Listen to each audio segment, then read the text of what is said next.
என்னடா சும்மா ஆன்மீகம் ஆன்மீகம் அப்படின்னு சொல்கிறாங்க அப்படின்னு நினைக்கப்படாது. இந்த உலகத்தில் வாழ்கிறதுக்கு மனிதராக பிறந்த நமக்கு எல்லாமும் தேவை. ஆன்மீகம், அரசியல், சினிமா, இப்படி மக்களுக்கு எல்லா தேவைகள் எது இருக்குதோ அதையெல்லாம் நம்ம சொல்லலாம். இப்போ இது ஆன்மீக சேனல். நம்ம அன்றாட வாழ்க்கையில் நிறைய விஷயங்களை சந்திக்கிறோம். நிறைய வேதனைகள், வலிகள், சந்தோஷம், கஷ்டம், இன்பம், துன்பம் அப்படின்னு நிறைய எடுத்துக்கிட்டே போகலாம். அது இல்லாமல் நம்ம எப்படி வாழ முடியும் அப்படின்னா, நம்மளால் முடியும். கொஞ்சம் முயற்சி பண்ணணும். அதுக்கான மெனக்கெடுதல் எடுக்கணும். இப்போ ஒரு ஓட்டப்பந்தயே வைக்கிறாங்க. ஒரு பாயிண்ட் குறிச்சிருப்பாங்க, இந்த பாயிண்ட்லேருந்து அந்த பாயிண்ட்டை போய் தொடணும் அப்படின்னு. நம்மளோட கவனம் எங்கே இருக்கும்? இங்கேருந்து அங்கே எப்படியாவது ஓடி அந்த இடத்த பிடிச்சிடணும், அந்த இடத்த நம்ம தொட்டுறணும் அப்படின்னு எண்ணங்கள் பூரா அங்கே வச்சுருப்போம். கவனம் பூரா அங்கே இருக்கும். ஸ்டார்ட்டுன்னு சொல்கிறதுக்குள்ளே கடன்னு ஓடிடுவோம். அது ஜெயிக்கிறோம் தோக்குறோம் அப்பாற்பட்ட விஷயம்.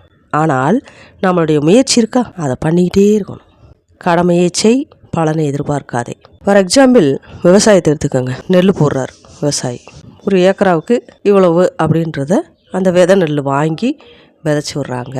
முளைச்சி வர்றத தண்ணி விடணும், உரம் போடணும், அதை வளர்க்கணும். காக்கா, குருவி, இப்படி விலங்குகள் இருந்தும் பறவைகள் இருந்தும் அதை காப்பாற்றணும். அதை பாதுகாத்து வரும்போது அது நெல்லாக வந்துடுது. நெல்லாக எல்லாமே வருதா? இல்லை.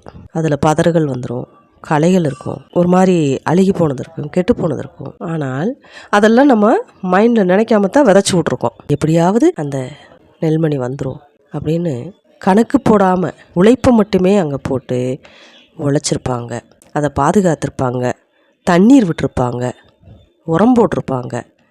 ஆனால் அந்த உழைப்புக்கெல்லாம் ஊதியமாய் இயற்கையின் வளமாக அந்த நெற்கள் கிடைக்கிது, நெல்மணிகள் கிடச்சி நமக்கு அரிசியாக கிடைக்கிது. இப்படி தாங்க ஒவ்வொரு விஷயத்தையுமே நம்ம மெனக்கிடணும். ஹார்ட் ஒர்க்குன்னு சொல்லுவோம் இல்லையா, அதை செய்யணும். எல்லோரும் அப்படித்தானே செய்கிறோம். எங்கே நடக்குது? ஒன்றுமே நடக்க மாட்டேதே, கவலையாக இருக்குது, கஷ்டமாக இருக்குது அப்படின்னு சொல்கிறவங்களுக்கு ஒரே ஒரு விஷயம், உங்களுக்குள்ள ப்ளஸ் என்ன இருக்குது, மைனஸ் என்ன இருக்குதுன்னு நீங்களாக ஒரு கணக்கு போடுங்க. நிறைய நடிக்கிறோம், அடுத்தவங்ககிட்ட நிறைய விஷயங்களை நம்ம சொல்ல மாட்டோம், மறைப்போம்.